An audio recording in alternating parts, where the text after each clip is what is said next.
Morning to you. Good morning.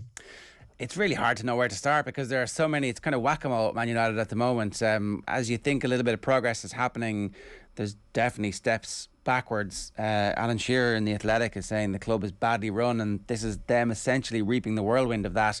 It's hard to argue with that, but in the short term, in the immediate short term, are there any signs of improvement for United fans to hold on to? If you watch the first half of matches, there's lots of signs of improvement. And if you switch to the TV off or leave the stadium at half-time, then you'll walk away feeling quite happy with the world if you're a Manchester United fan. The problem in the last three matches has been coming in the second half. It's a question I put to Ralph Rangnick before the game against Southampton on Saturday. Another draw, another game where United led 1-0, played well in the first half and just dipped off in the second half. And he knows, but getting his players to act out what he's asking them to do is proving more difficult. When he speaks, he's very cogent, he's very frank, and I appreciate that. I think most Manchester United fans do as well, but the mood is always set by results, and Manchester United's results have not been good enough. United are fifth in the league table. Fortunately for United, the teams around them are even worse at the moment, at least most of them are, but 40 points after 24 games, that's 6 less than a year ago. The team was scoring a lot less, and it wasn't supposed to be like this after United finished second last year, after they brought in the players that they did ahead of this season. And it's just very frustrating for fans to see the team play so well, and Middlesbrough should have been put out of sight in the FA Cup. Same with Burnley last week at Turf Moor. And while Southampton were better than both of those two previous opponents, and their manager quite rightly argued that they were worthy of a point, it's Southampton at Old Trafford. Manchester United, with all that attacking talent, really should be beating them. So what happens now for the rest of the season? Like, where does the uptick in form come that would at least secure Champions League football next season? They're going to draw every game between now and the end of the season, 1-1 and finish 10th. It feels like that sometimes. It's so frustrating at the moment. Where does the uptick come? I don't think anybody can answer that. At Burnley last week after the game, I spoke to Pete Molyneux. Pete was the guy who is a lifelong fan. He's the guy who raised the 3 years of excuses Terrar Fergie banner in 1989. And he's followed United since the 50s, 60s. And one of the things he said was he's seen this club turn many corners, but one thing he's learned is you never know when that corner's going to be turned. You never know when it's coming. And I thought that was quite interesting. And when you look at United with all the talent that they have in the team, I'm an optimist. I always go into a game watching Manchester United thinking that the team will win. And that can vanish after 5 minutes, and often has done this season. And the reality is we're 2/3 of the way through 21-22, and Manchester United are fifth, out of the FA Cup, out of the League Cup, still in the Champions League. So that's something to look forward to. Trip to Madrid next week against Atletico. Manchester United are taking a big following there. Everyone's looking forward to that. And I don't blame fans. It's a really exciting tie. And Atletico are just as bad or just as good as Manchester United at the moment. They're also in fifth with a very similar points total. Fans look for like, well, if this player comes back, we'll be better. If this player is signed, we'll be better. It just doesn't work like it hasn't been working like that. And Manchester United have consistently failed to equal the sum of their parts. And if you look at Southampton, they're the opposite. They bring lots of players through their youth system. They sell players on.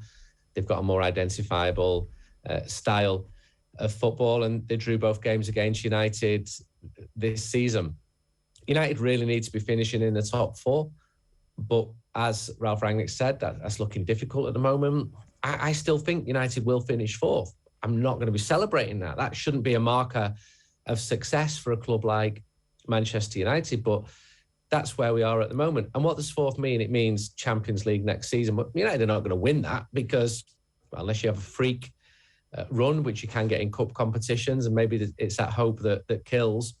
But the team are all over the place at the moment. And you said at the start, where do we start with this? You can look at the midfield, you can look at the forwards, you can look at the lack of goals. You can look at the number of goals conceded from free kicks, the number of goals not scored from corners. There's issues all over the place. I do think that Ralph Rangnick is having some success. I think the football has been pretty good against Southampton first half, Burnley, Middlesbrough.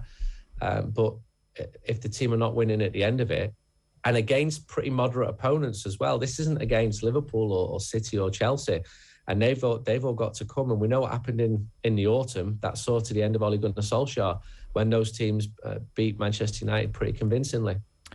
You say that you're an optimist, Andy, and then all the things you said after that would suggest that you'd have every reason to not be an optimist. Are Manchester United fans starting to change that optimism a little bit? Are people of a sunnier disposition now getting, I guess, dragged down by what's been happening over the last little while? Because this does seem like it is a situation with no end in sight at the moment.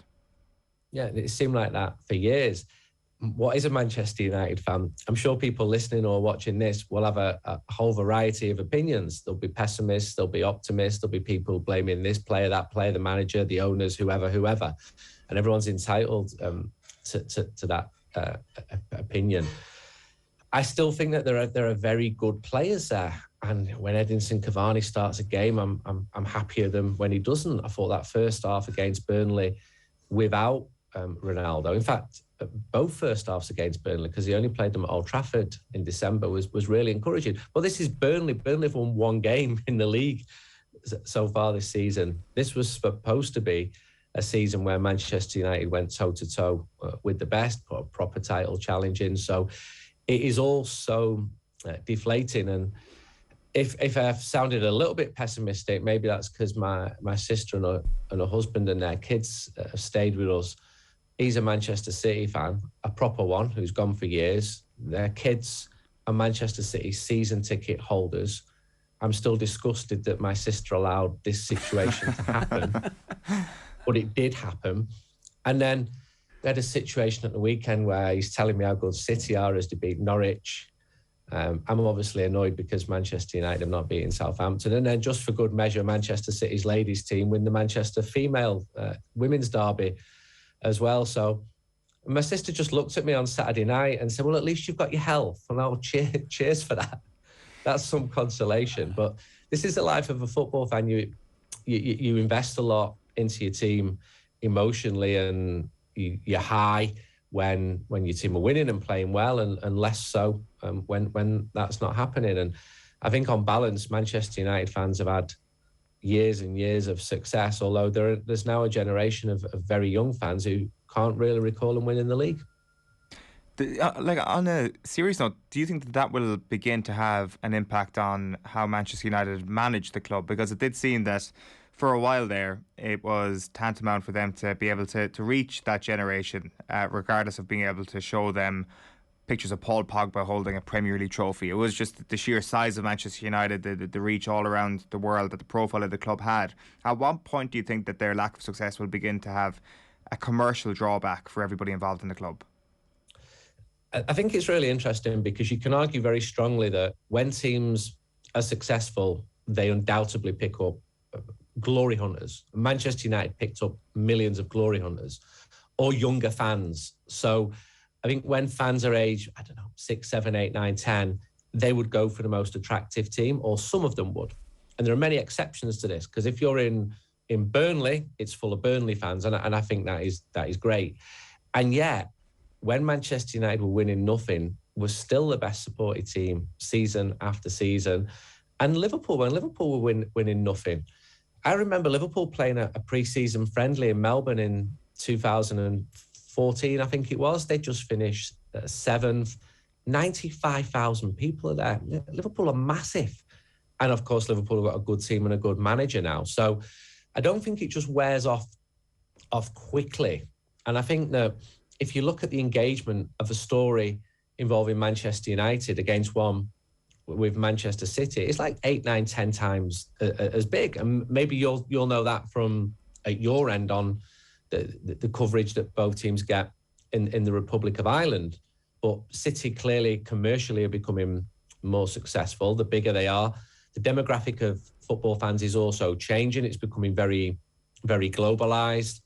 And the Premier League is watched in huge numbers in countries like Nigeria, India, Indonesia. I get loads of messages from South America. So it's really interesting. But I think United is this really dramatic soap opera a lot of the time, and it pulls people in. But yeah, of course I worry. And I remember Liverpool books selling really well maybe 10 years ago, and it seemed that Liverpool fans, because the present wasn't so good, they looked towards the history and they bought books in huge numbers. They outsold Manchester United books by a distance. And I can see now that United fans are dipping back into history more and more. And that frustrates fans again, because the present isn't as good as it should be. But then this is the reality for most football fans. Most football fans do not support teams who win anything. There can only be one league champion, one FA Cup winner. But Manchester United have completely underwhelmed since 2013. And not only that, squandered $1 billion on indifferent, ineffective recruitment. So it hasn't been good enough, and that concerns fans. Just on that point, and I'm interested in your sense of what the evolution is next, because a big play was made of the fact that the football brains are young and slightly inexperienced, and they were central in getting Rangnick involved. And the 2-year deal for Rangnick would suggest that he will have some involvement in structures and policies. I don't know if that includes recruitment. Like, what's the sense of where that part of the club is going and how well they're doing in terms of imposing what's coming next? Like, depends who you ask at the club. To me, I see everything has been in a state of flux. I think it's a fluid situation where Ralph Rangnick, if he leads Manchester United to the Champions League this year, improbable as that may sound, his stock will be so high that he will have power bestowed to him, because he'll be seen as someone who's made reforms and it's worked. If United carry on as they are doing and are disappointing, then there will be less appetite to listen to his pearls of wisdom, and more people saying, well, he's only actually coached a team for 2 years in the last 10, etc., etc. So it's quite a complex makeup at the moment. And there are power shifts, there are power vacuums, there are people leaving the club, not just on the football side. The comms director is going to leave, and he's been there for 3.5 years. So Richard Arnold has come in as well, because Ed Woodward left only a couple of weeks ago. So politically, United is changing in terms of its structure as well. But it is all about results. I think Richard Arnold will demand that the football side is performing and be quite hard on the people making those decisions. And I think everyone will get a chance to make decisions. People like John Murtagh, who decided, along with Darren Fletcher, that Ralph Rangnick was the man.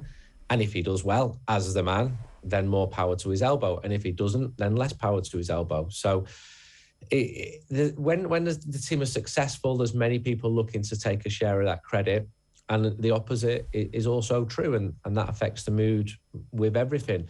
The next manager has not been appointed yet. United have got their favoured candidates. And now is the time when there's back channel diplomacy, if you like, where United will be sounding out people, are you interested? Other managers will be offering themselves as well.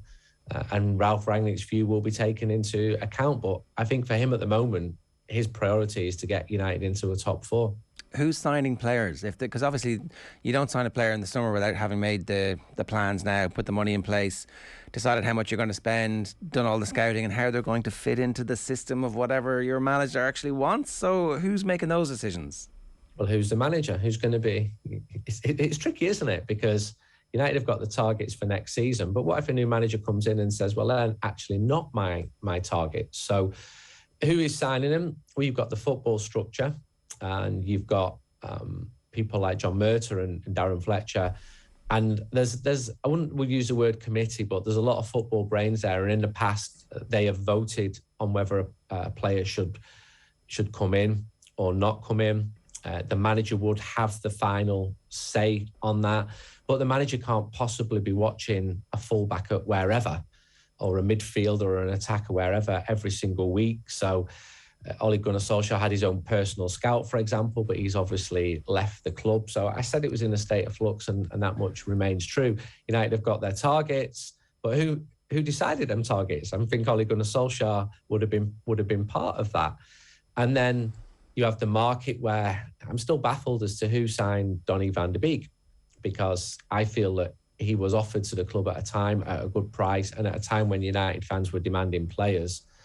But I'm just not convinced in this model of if we buy one more player, everything will be okay. If we buy two more players, everything will be okay. I'm sick of this cycle. I've been through it so many times where new managers come in and continue to come in and say, "Oof, this is terrible." And privately, this is terrible. We've got to rip it all up and start again. I'm not convinced that everything does need to be ripped up and started again, nor am I convinced that in just buying big names because they're big names and they excite fans. I think United fans have been suckers for punishment there. And me too. You know, I was excited when Bastian Schweinsteiger signed, but I wasn't watching him every week in the Bundesliga. And I was excited when Cristiano Ronaldo signed as well. That's part of the emotion of being a football fan. But I could argue equally strongly as to whether that is a good or bad move. So who's signing the players for next season? I think John Murta, Darren Fletcher, certainly football-led decisions as opposed to executives making the decisions. But these agents have to have contacts with individuals at Manchester United. So I think that's not with Richard Arnold, whereas it would have been with Ed Woodward. So you've still got some of the old people there. Matt Judge is a negotiator. He would be the go-to for many of the agents, and they might call him and say, "Hi, Matt, I represent X player. Are you interested?" And he might say, "Not for us at the moment," or "Yes, I'm interested," or "Just keep us up to date, keep us in the loop on it." So that's how it works. And United have got a budget, and that budget was spent at the start of this season when Ronaldo came as well. And there's one reason why United didn't sign anyone in the transfer window, but loaned some players out because they had too many players. The wage bill was too high. And that is like the billion and the squandering of that is going to be one of those stories that is a long chapter or multiple chapters in the book whenever the corner does get turned, and people can look back with a bit of I don't know, whatever sense they will have of this era. Two last questions for you. The Brighton game, every game now is a massive game. These games are all cup finals. It's a Brighton team who are in decent form and who are actually only 7 points behind United with the game in hand. So if they were to win this, they'd suddenly be closing in on Manchester United, which is not what United fans expected. So an opportunity for them to put things right. Yeah, but we could have said the same thing last week, the week before, the week before, the week before. It's same old, same old. Yeah, Brighton are decent. They're certainly in better form than they were before the game. This game was scheduled for, I think it was December the 18th. It was one of the games which was cancelled because of COVID. So United have got a very intense block of fixtures after that 2-week break recently before the Middlesbrough game. And people at the club felt it was a good start into those fixtures to be playing a championship team at home, to be playing Burnley away, then Southampton, because the biggies are coming against Atletico Madrid. The games are getting gradually harder. So Brighton, in theory, should be more difficult than Southampton. And Manchester United need to be winning these matches. But I'm saying the same thing every single week. I'm sick of hearing the sound of my own voice because United continue. I just wouldn't be surprised if they started really well against Brighton, led 1-0 at half-time and then drew 1-1, and we have the same conversation next time you ring me. And in Europe, and that Atletico game, that is a bigger game because it's the Champions League. And Atletico Madrid, I watch a lot of Spanish football as well. They've been just as frustrating to their fans as Manchester United fans have been this season. So which of those teams can be worse? Because one of them's got to go through, and no, it's not going to be decided on penalties. The Barcelona derby was last night, Espanyol versus Barca. Xavi has yet to impose a playing style that people would, I think, expect from him, but certainly he seems to be getting a response in terms of the old spirit anyway. Yeah, he does. He's talking about a style, but the evidence I'm seeing, and I watch quite a lot of Barcelona, is more about what you're saying. It's that never say die spirit. They've been getting lots of late goals. 96-minute equaliser at Cornellà last night against Espanyol. Espanyol felt really hard done to after the game at Camp Nou earlier on in the season. And I think they deserved to beat Barca. They played really well and their fans were going crazy. It was going to be the first time they'd beaten Barca in their new stadium, which opened in 2009 with Xavi. He's bringing players in. I do think he's making some progress. This isn't the doom scenario at the start of the season when players were just being offloaded. Barcelona have borrowed some money. They brought some players in. Fans are now back in the stadium. They play Napoli in the Europa League. That's this week, actually. In fact, I'm going. Better get my acts in order. I've got a lot of big games in February with all the European stuff. And I think if Barca could win the Europa League, the finals in Seville, a place where they famously lost the 1986 European Cup final against Steaua, fans they've had this massive drop-off, but I think they would accept this season a top 4 finish and winning the Europa League. Sound a little bit like Manchester United, don't they? But they brought good players. I think there's lots of really good young players. Gavi's fantastic. He's 17 years old, one of the best players against Espanyol. Pedri. Traore was Barcelona's best player against Espanyol. Really strong and powerful down the right. Luke de Jong, a derided figure, but he keeps on scoring. I think it's fantastic. People were saying never good enough, never Barca class, and he probably isn't. Get rid of him now. But then he keeps scoring goals. So I love it that football throws up these little storylines, and he scored a great goal to equalise in the 96th minute against Espanyol. Andy, good stuff. Great to have you with us. Enjoy the trips. Cheers. Thank you. Take care. It's Andy Mitten there. What do you think is going to happen against Brighton? 1-1 draw. Is it like a Republic of Ireland situation now where... It feels that way. Or Burnley. Like, I know Burnley have only lost, have only won one game, but against all the good teams, they draw 1-1, except Liverpool yesterday. That's why that win is surprisingly important.